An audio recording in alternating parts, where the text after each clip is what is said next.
Hi, my name is Venus O'Hara and welcome to another video. Today it's day 4 or 5, not sure how we're counting it. Friday, from Friday or Saturday, Friday, Saturday, Sunday, Monday, Tuesday. So day 5, if we're counting it from Friday, of lockdown here in Spain. I'm a British expat living in Barcelona and now I can leave the house just to get food, to go to my co-working, but not much else. And it was raining yesterday, so that was okay. Now it's kind of cloudy. Tomorrow's going to be sunny, so that's going to be really hard to actually stay at home. I might pop to my co-working. Anyway, I've got a friend in the kitchen making some lovely vegan food for me. And today I wanted to talk about the books I'm reading to keep me entertained during this very, very, very challenging time. And I'm so grateful that we can still order books online because it's so important to kind of not go crazy at this time. We've got all day to kind of watch terrible things on TV, which might not be a good thing, you know, if it's all depressing and doom and gloom. I think it's a good opportunity actually to read and to meditate, to do some yoga and connect with oneself. So anyway, last week I had this I've been getting really into books lately, and I hadn't read a book for several years until I ordered Think and Grow Rich last May, and it kind of blew my mind, and I thought, well, what other books can I read that can actually blow my mind in the same way? So I've got really into personal development books in the last year, and I've read some amazing things. And last week I went to Madrid on the train and I bought a book especially for that journey, and that was Lead the Field by Earl Nightingale. And as I was still reading it, I thought, I got these messages from Amazon, maybe you should order this and this with some suggested reading lists, and I thought, I'm going to buy them. And I'm so glad I did now, because now with this lockdown situation, I'm very happy to have these books in my possession. So I'm going to have more than enough to keep me entertained. So the first one, Lead the Field. I actually read this in 2 days. I read most of it on the train, but I definitely think this is worth a reread, definitely, and it's something I'm definitely going to take with me on a future trip. So I do like to read when I'm travelling, and it's very light and it's going to be easy to carry in my hand luggage whenever we're allowed to travel again, that is. And I definitely think it's worth a reread because it's very easy to read, personal development, and after each chapter there are some exercises that you can do to try and improve, to self-develop, and I haven't done them yet, but I'm definitely going to be doing that again. And what can I tell you about this book?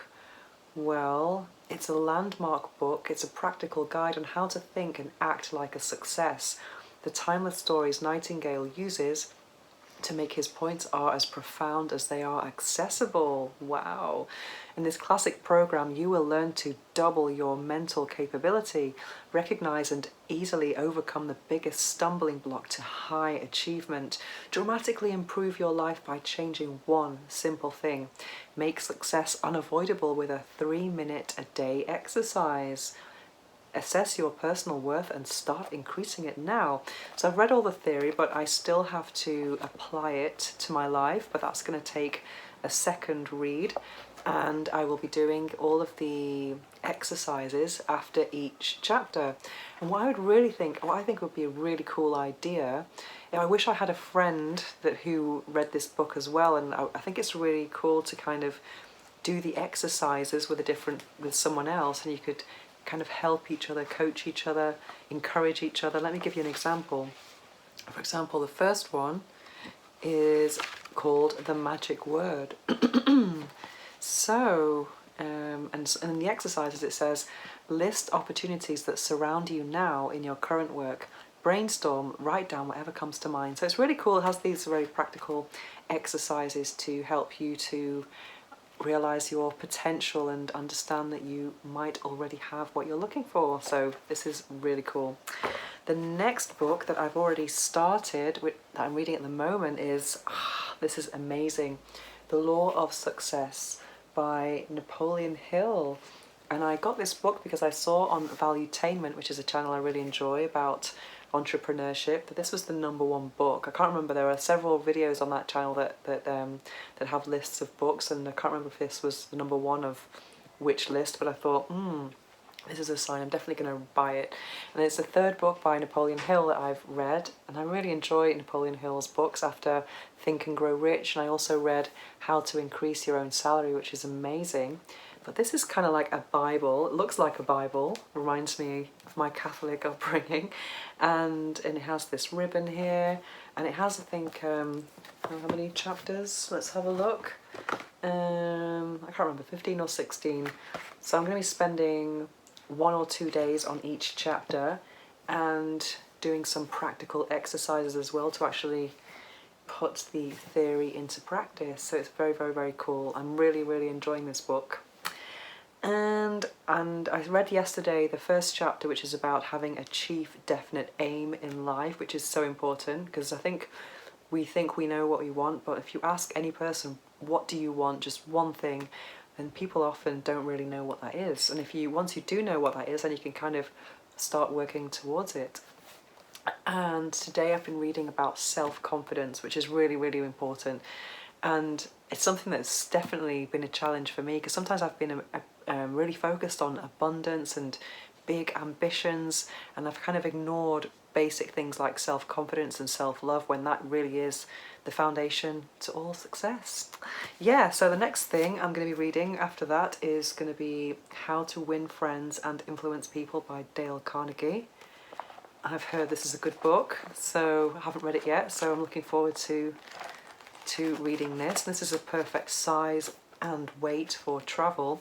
I'm still not into Kindle or ebooks or anything. I just like my physical books. I used to work in a printer, so I do like books. I have a kind of book fetish. I love seeing bookshelves as well. I love old libraries. Wow. And another super Bible that I have here is Yoni Shakti. Wow. I got this book about a month ago, and this is not one for travel, and this is by Uma Dinsmore-Tuli, and it's kind of a Bible of all things yoni. Yoni is a Sanskrit word for the excuse me, vagina, vulva, and which means sacred space. So it's all about yoni yoga and just the power of the yoni, really, and power of womanhood. So I haven't actually read it yet, but I've heard amazing things about this book, and just flipping through it, it just looks so cool. It's like the textbook of yoni power. I'll tell you all about that once I've already read it. So there are my books for lockdown, and I would love to hear your suggestions on books to read. So, because if I finish these books during lockdown, I'm going to need some more to entertain me, and always looking for some new tips. So if you have any additional tips for reading during lockdown, I would love to hear them in the comments below. And if you have any suggestions for more videos about sex toys, orgasmic living, veganism, or lockdown, sex toys, orgasms, I think I've said that already, then don't hesitate to contact me at venus@venusohara.org, or you can add me on Instagram at venusohara. Thanks for watching.